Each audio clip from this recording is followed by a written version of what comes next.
Assalamualaikum warahmatullahi wabarakatuh. Perkenalkan, nama saya Siti Sohibatul Asfia. Saya dari kelas Pancasila P8O dan NIM saya adalah 2531 4050 7111142. Video ini dibuat untuk memenuhi tugas Pancasila.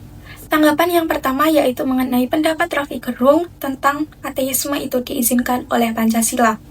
Argumen tersebut diambil dari tesis seorang dokter lulusan Universitas Gadjah Mada.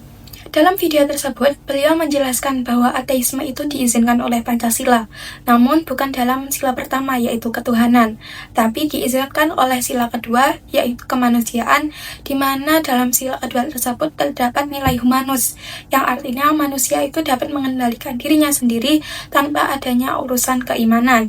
Kemudian dalam sila ketiga dan keempat itu tidak ada hubungannya dengan ketuhanan, karena dalam sila ketiga dan keempat tersebut tidak ada hubungannya antara mendapatkan keadilan dengan hubungan kesolehan seseorang. Menurut pendapat saya, walaupun pada sila kedua dan seterusnya ateisme itu diizinkan di Indonesia, namun pada sila pertama itu sudah dijelaskan bahwa setiap masyarakat Indonesia wajib untuk memeluk satu agama masing-masing dan tanpa adanya paksaan. Seperti kita tahu, agama yang sudah disahkan di Indonesia itu ada 6, yaitu Islam, Katolik, Kristen Protestan, Buddha, Hindu, dan Konghucu.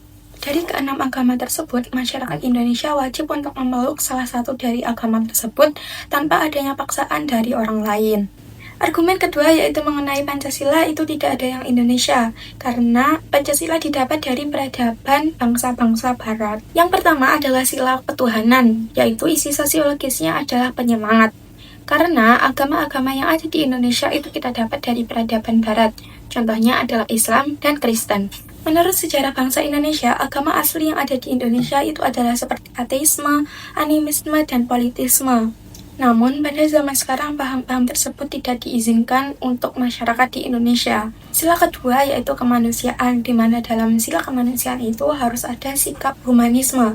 Humanisme itu kita dapat setelah adanya revolusi dari Prancis. Kemudian selanjutnya adalah sila ketiga yaitu persatuan. Persatuan ini ada setelah adanya zaman modern, di mana para masyarakat itu bosan dengan perang keagamaan.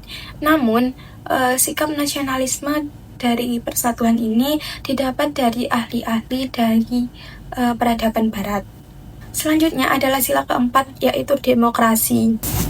Demokrasi ini bukan asli dari Indonesia karena seperti yang kita tahu bahwa kerajaan-kerajaan terdahulu untuk menggantikan raja itu tidak ada yang namanya demokrasi. Namun untuk penggantian raja itu dilakukan dari garis keturunan atau dari keluarga seorang raja itu sendiri. Sila kelima yaitu keadilan sosial.